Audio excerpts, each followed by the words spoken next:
It was an ordinary morning at the ranch. The horses were grazing peacefully in the field as I mucked out the stables, enjoying the quiet solitude that came with country life. The only sound was the gentle rustling of the leaves in the trees and the soft snorts from the horses. But that tranquility was shattered when I heard the unmistakable sound of an SUV screeching to a halt in front of my property. I wiped my hands on my jeans and walked outside, already knowing who it was.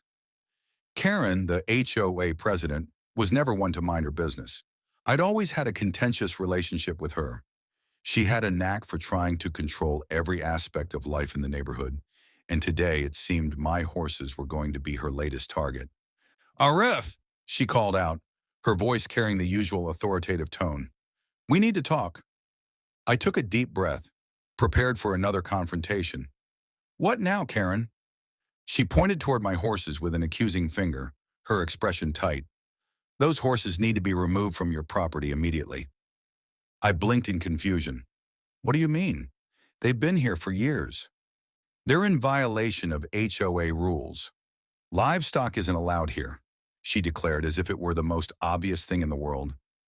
I stared at her, dumbfounded. These aren't livestock, Karen. They're my horses. I've had them for years, and I've never heard of any rule that says I can't have them here.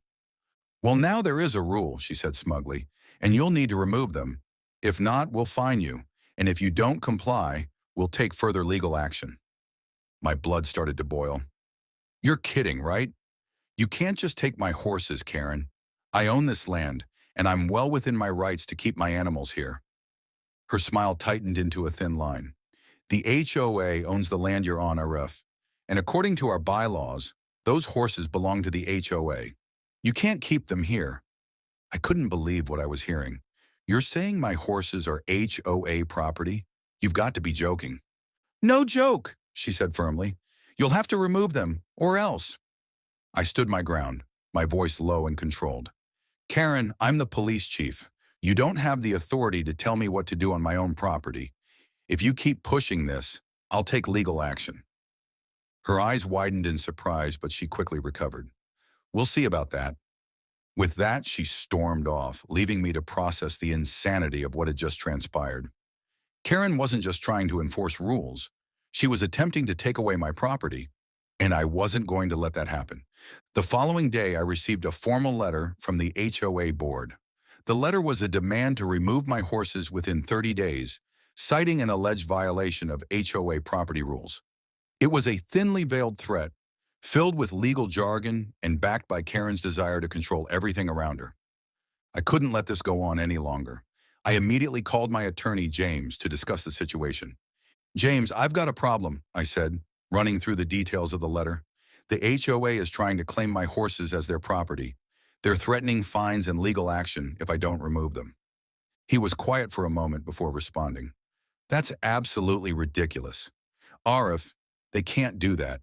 You own the property, and they have no legal right to take your horses. They're bluffing.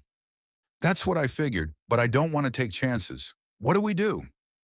We'll send them a letter immediately, making it clear they don't have the authority to make such a demand.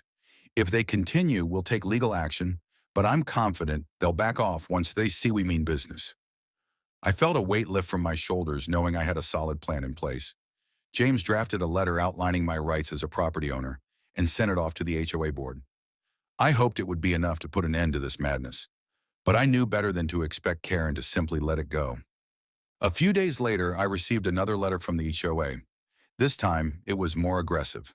The letter demanded that I remove my horses immediately or face escalating fines. The tone was harsh, and they even mentioned the possibility of taking the matter to court. I felt a surge of anger. This wasn't just about the horses anymore. It was about standing up for my rights and sending a message to Karen that she couldn't control everything. I called James again, feeling the frustration build inside me. They're not backing down, James. They're threatening to take me to court. They're trying to intimidate you, James replied, but they have no case. The HOA can't make you remove your horses, and they can't fine you for something that isn't in the bylaws. You're in the right here. I wasn't sure if they'd actually take the matter to court, but the more I thought about it, the more I realized this wasn't just about horses. It was about standing up to a bully. I had to make sure that Karen knew she couldn't get away with this. A few days later, I received a call from a neighbor, Mark, who was fed up with Karen's behavior. Arif, I've heard about what she's doing to you. You're not the only one she's targeted. She's been trying to push people around for years. We're all sick of it. I was surprised by his call, but it was a relief to know that some of my neighbors were finally speaking out. Thanks, Mark. I appreciate the support. Mark's call made me realize that this fight wasn't just about me anymore. It was about everyone in the neighborhood who had been subjected to Karen's overreach. I wasn't backing down, and neither were they. Weeks passed, and things were getting more tense. Every day I braced myself for more threats from the HOA. But then something unexpected happened. A neighbor who had witnessed Karen's behavior firsthand contacted me with some surprising information. Arif, you won't believe this, the neighbor said. Karen's been telling people that the HOA owns the land here, but I've seen the property deeds. It's clear the HOA doesn't own anything. They're just a group of busybodies trying to control people's lives. I felt a sense of validation. Karen's whole stance was built on a lie. She didn't have the authority to do any of this. With this new information, James and I decided to escalate the matter. We sent another letter to the HOA board, this time demanding they cease and desist or face a formal lawsuit for harassment. The letter was strong, direct, and non-negotiable. If they continued this charade, we'd go to court. The response came quickly, but not in the way I expected.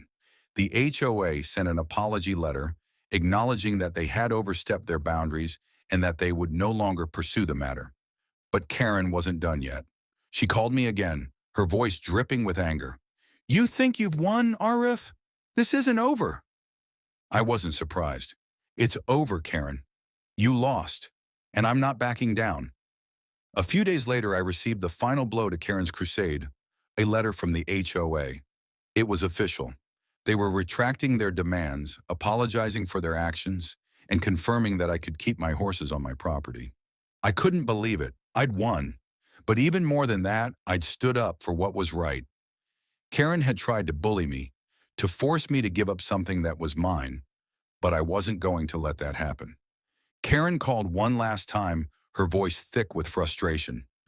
You think you've won? You'll regret this, Arif. I chuckled. Not as much as you will, Karen. The next day, I received a call from Mark, one of the neighbors who had supported me throughout the ordeal. Arif, I just wanted to say thanks. You didn't just stand up for yourself. You stood up for all of us. You've given us all the courage to say enough is enough. That was the moment I realized that this wasn't just about horses or property. It was about standing up to bullies, setting boundaries, and showing that one person can make a difference. Karen's reign of terror was over, and I could finally enjoy my life and my horses without fear of harassment.